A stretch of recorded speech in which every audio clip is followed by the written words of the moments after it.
ज्ञानी महापुरुष कहते हैं कि अगर आप किसी के जीवन में 10 भी दुख पहुंचाते हैं तो आपके जीवन में 100% दुख आता है, और अगर आप 10 भी सुख पहुंचाते हैं, किसी को 10 भी सुख पहुंचाते हैं, तो निश्चित ही आपके जीवन में 100% सुख आएगा। नमस्कार दोस्तों, कैसे हैं आप लोग? क्या आप लोग भविष्य का लेके परेशान रहते हैं कि आगे क्या होने वाला है?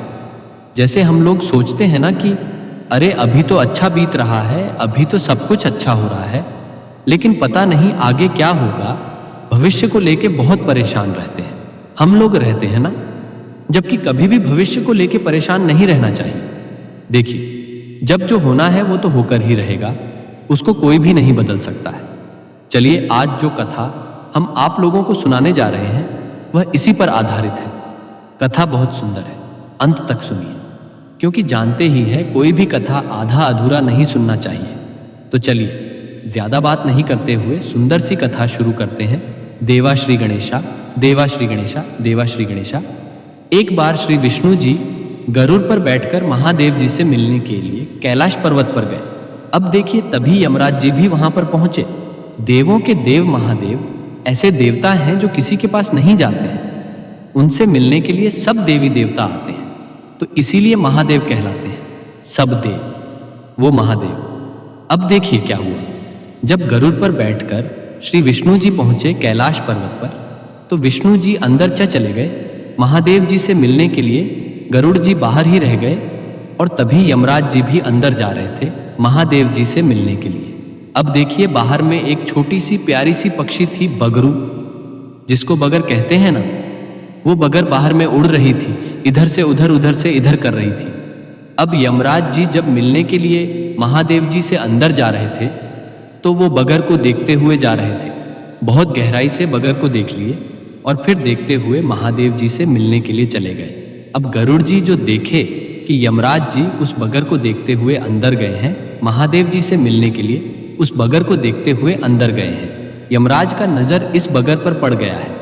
अब यह बगर नहीं बचेगी, अब यह चिड़िया नहीं बचेगी। यमराज इसको जरूर ही मार देंगे, क्योंकि यमराज का नजर इस पर पड़ गया है। अब देखिए, गरुड़ को बड़ा दया आ गया, उस बगर पर बड़ा दया आ गया कि हाय रे, कितनी प्यारी चिड़िया है, अब यह नहीं बचेगी। उसको बहुत दया आ गया गरुड़ जी को। फिर गरुड़ जी क्या किए, अपने पंजा में बगर को उठाए और हजारों कोस दूर जाके जंगल में छोड़ दिए। हजारों कोस दूर उड़ के गए और वहां जंगल में बगर को छोड़ दिए, और वहां से चले आए कि अब बगर का कुछ नहीं बिगड़े गया, अब बगर बच जाएगी। अब यमराज जी उसको कैसे मारेंगे?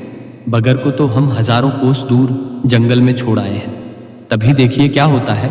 कुछ देर जब बीतता है तो यमराज जी निकलते हैं महादेव जी से मिलकर बाहर, और जब बाहर निकलते हैं यमराज जी तो इधर उधर देखने लगते हैं। फिर गरुड़ जी मुस्कुराते हुए पूछते हैं यमराज जी से कि यमराज जी, आप किसको ढूंढ रहे हैं, इधर उधर किसको ढूंढ रहे हैं? तब यमराज जी कहते हैं कि यहाँ पर एक छोटी सी चिड़िया थी, उसका मौत अभी निश्चित लिखा हुआ था, उसका मरना निश्चित था अभी, लेकिन हजारों कोस दूर जंगल में एक सांप के काटने से वो मर जाती। लगता है यहाँ पर वो नहीं है, अब वहां पहुंच गई होगी। हम सोच रहे थे कि हजारों कोस दूर पक्षी, ये जो चिड़िया है, छोटी सी बगर कैसे जाएगी? लगता है वहां पहुंच गई, क्योंकि अब वह मर गई है, वो बगर अब मर गई है। उसी सांप के काटने से हजारों कोस दूर जंगल में सांप के काटने से वह अब मर चुकी है। जैसे गरुड़ जी यह बात सुने, उनको बहुत धक्का लगा कि अरे हम ये क्या कर दिए, हम तो उस चिड़िया को बचाने के लिए हजारों कोस दूर जंगल में छोड़ आए थे ताकि उसको कुछ ना हो, और देखो उसके मौत का कारण हम ही बन गए। हम ही उसको हजारों कोस दूर जंगल में छोड़ आए। यहाँ तो वो सुरक्षित थी, हम उसको हजारों कोस दूर छोड़ के आए, मौत के मुंह में हम डाल के उसको आए। जी को बहुत धक्का लगा। तब गरुड़ जी के समझ में आया कि जब जो होना है तब वो होकर ही रहेगा, उसको कोई भी नहीं बदल सकता है। तो इसीलिए कहते हैं दोस्तों कि आगे का सोच के कभी भी परेशान नहीं होना चाहिए। भविष्य का सोचकर कभी भी परेशान मत होइए, अपना कर्म करते रहिए, अपना कर्म करते रहिए। हाँ, ये देखिए कि आपके वजह से कोई दुखी ना हो, कोई परेशान ना हो, और अपना कर्म करते रहिए। अपना जीवन आनंदित होकर बिताए, आनंद में अपना जीवन बिताए, अपने परिवार को खुशियां प्रदान कीजिए, और जो जीवन जी रहे हैं अभी जो जी रहे हैं उसको आनंदित होकर बिताए। कभी भी आगे सोचकर परेशान मत होइए, क्योंकि जब जो होना है तब वो होकर ही रहेगा। एक कहावत भी सुने हैं ना कि लाख जतन से करे चतुराई। अब विधि का लिखा मिटा ना जाई, तो जब जो होना है तब वो होकर ही रहेगा। तो परेशान होने का कोई फायदा नहीं है। अभी जो जी रहे हैं उसको आनंदित होकर अपना जीवन बिताए, आनंद में अपना जीवन बिताए। तो आशा करते हैं यह कथा आप लोगों को अच्छा लगा होगा, यह चर्चा पसंद आया होगा। तो हम भी महादेव जी से कहते हैं कि हे प्रभु, जो लोग भी आपका यह चर्चा देख रहे हैं, सुन रहे हैं, उन सब पर अपनी कृपा दृष्टि बनाए रखिएगा।